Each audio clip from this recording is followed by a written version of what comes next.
I keep hitting y'all with videos today. Alright, so this is another interesting topic. Before we dive into this very intriguing topic, I would like to read the definitions of the 3 words that we will be discussing today. And those 3 words are whore, hoe, and slut. Alright, let's read these definitions. Whore, a woman who engages in sexual acts for money. A male who engages in sexual acts for money. So we're all clear, that's what a whore means.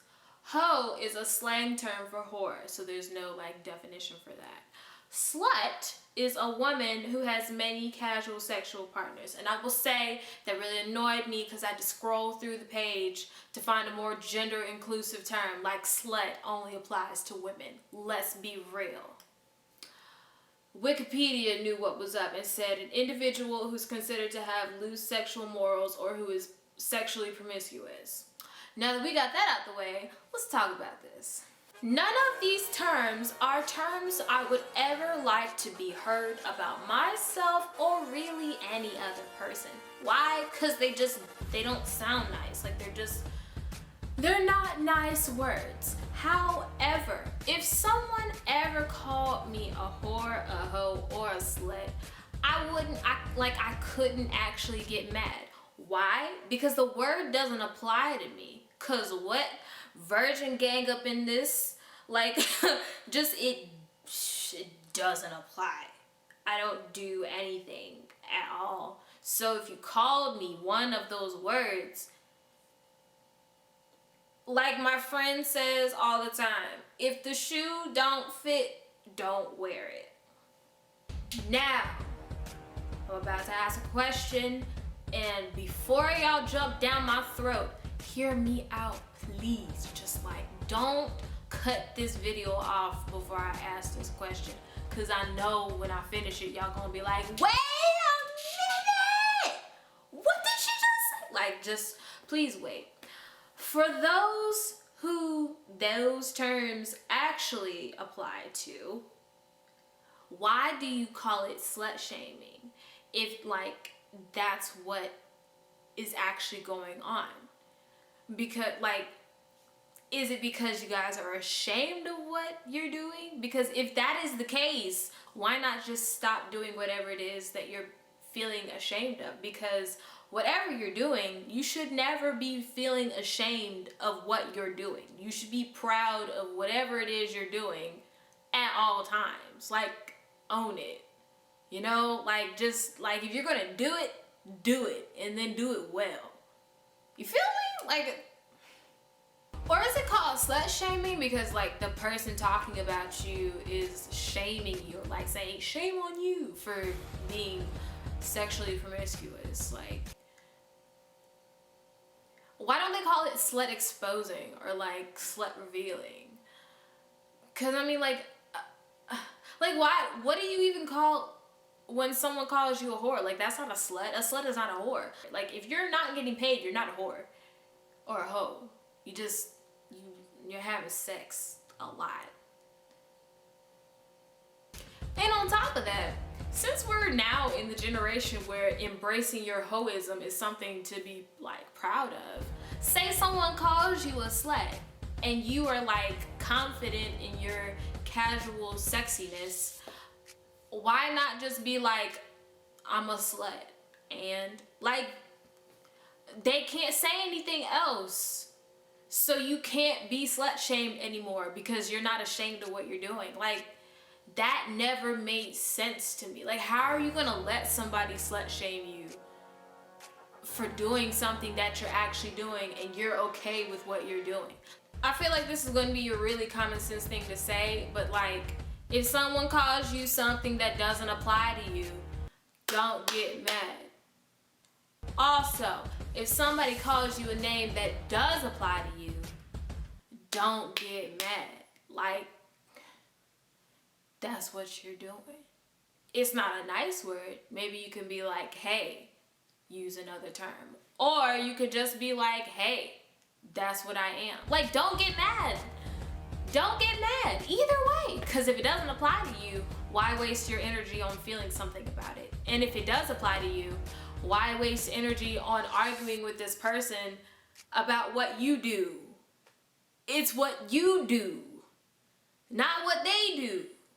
It's what you do. So do you.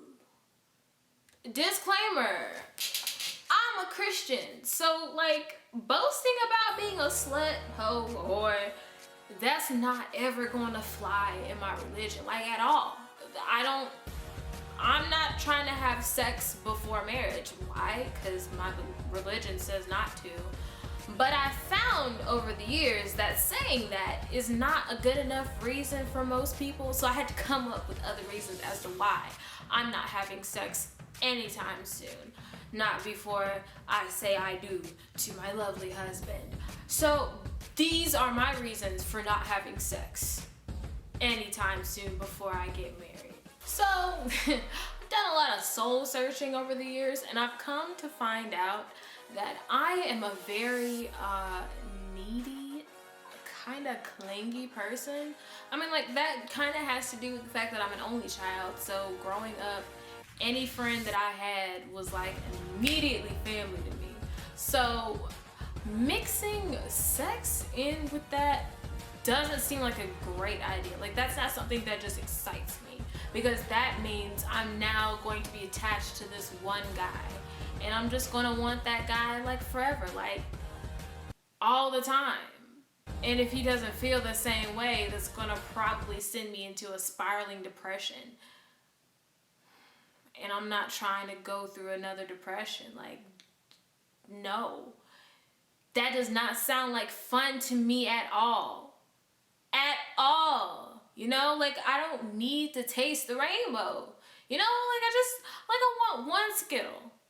I don't need the whole rainbow. Like, I don't need the whole pack all the time. Like, I just, give me one Skittle. I'll freeze it so I can keep it longer and, like, go and lick it every now and then. But, like, I'm good with one Skittle, man. Just one.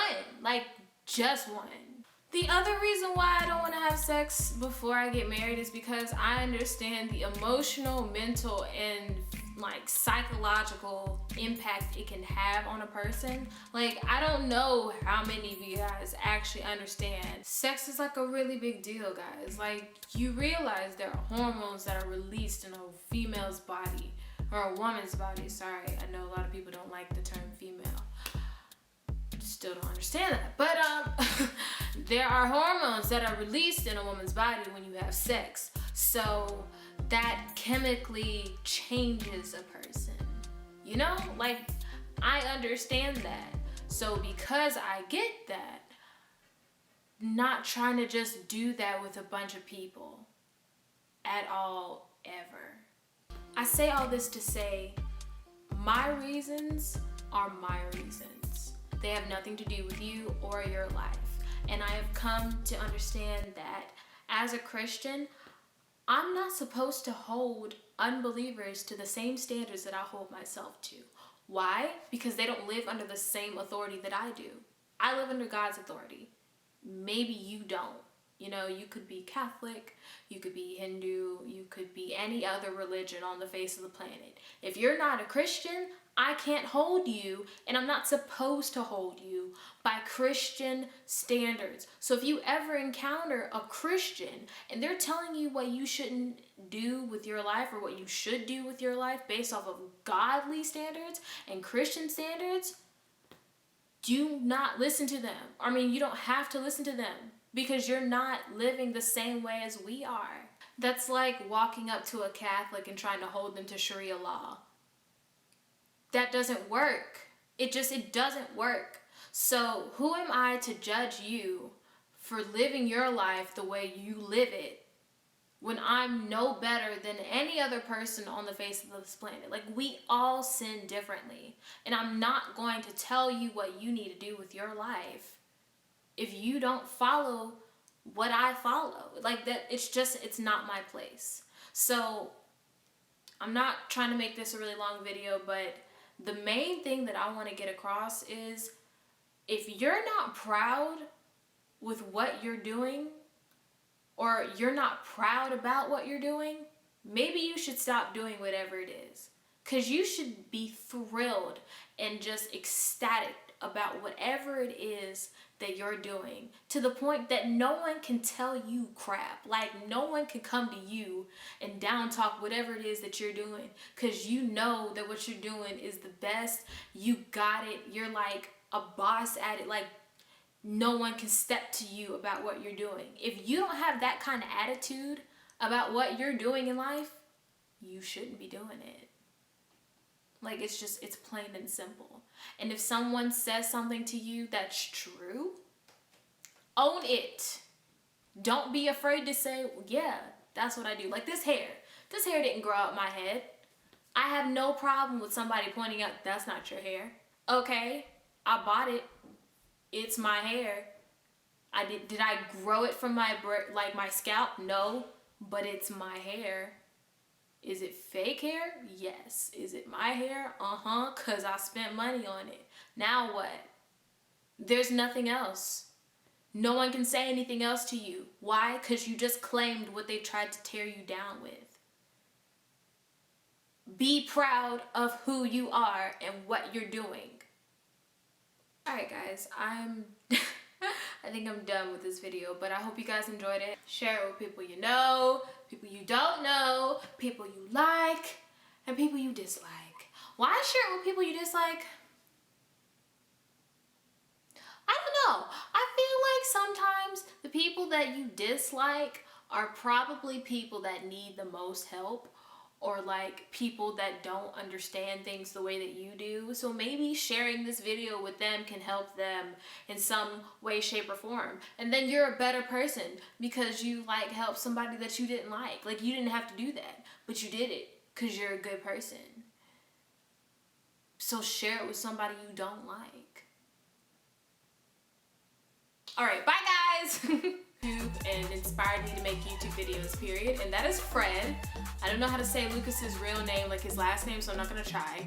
But if you don't know who Fred is, how old are you? And how long have you been watching YouTube videos? Because the dude was a genius.